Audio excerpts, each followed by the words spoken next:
நாம் எதற்காக பாபாவிடம் போய் நிற்கிறோம் என்றால், இந்த உலகத்தில் நன்மை நடக்க வேண்டும், அதுவும் நமது குடும்பத்திற்கு, நமது பிள்ளைகளுக்கு, நமக்கு நன்மை நடக்க வேண்டும் என விரும்பியே பாபாவிடம் போய் நிற்கிறோம். இது சரியா தவறா என பல நேரங்களில் குழம்பி போவதுண்டு. இதற்கான பதிலை சாய்பாபாவே கூறினார். நானா சாந்தோர்கர், தீட்சிதர், கபர்தே என பலரை முற்பிறவிகளின் தொடர்பினால் தாமே அவர்களை தம்மிடம் வரவழைத்ததாக பாபா கூறியுள்ளார். பாபு சாஹிப் ஜோக், ஷாமா, தாத்தா கேல்கர் போன்ற பக்தர்கள் யாவரும் ஒன்றாக வசித்ததாகவும் அதனாலேயே இந்த பிறவியிலும் அவர்களை ஒன்று சேர்த்ததாகவும் கூறினார்.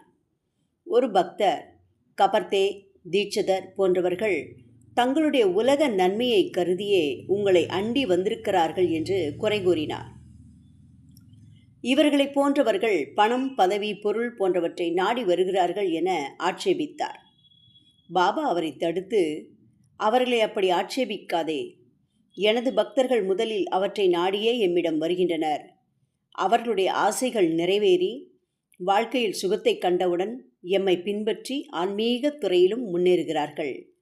எமக்கு வேண்டியவர்களை வெகு தூரங்களிலிருந்தும் பற்பல காரணங்களை கொண்டு நாமே எம்மிடம் தெரிவித்துக் கொள்கிறோம். அவர்கள் தாமாக எம்மிடம் வருவதில்லை. நாமே அவர்களை எவ்வளவு தூரத்தில் 1000 மைல்களுக்கு அப்பால் இருப்பினும் சிட்டுக்குருவியின் காலில் நூலை கட்டி இழுப்பது போல இழுத்துக்கொள்கிறோம் என்று கூறினார் பாபா. கபர்தேயின் மனைவி உட்பட பலரிடம் உங்களுக்கும் எனக்கும் முன்ஜென்ம உறவு உள்ளது என்று கூறியுள்ளார்.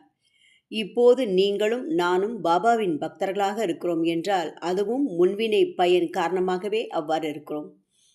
நீங்களும் நானும் ஒருவரை ஒருவர் அறிந்திராதவர்களாக இருக்கிறோம் என்றால் நாம் இருவரும் பாபா பக்தராக நெருங்கிய நண்பராகவோ உறவினராகவோ இருந்தோம் என்பதுதான் காரணம்.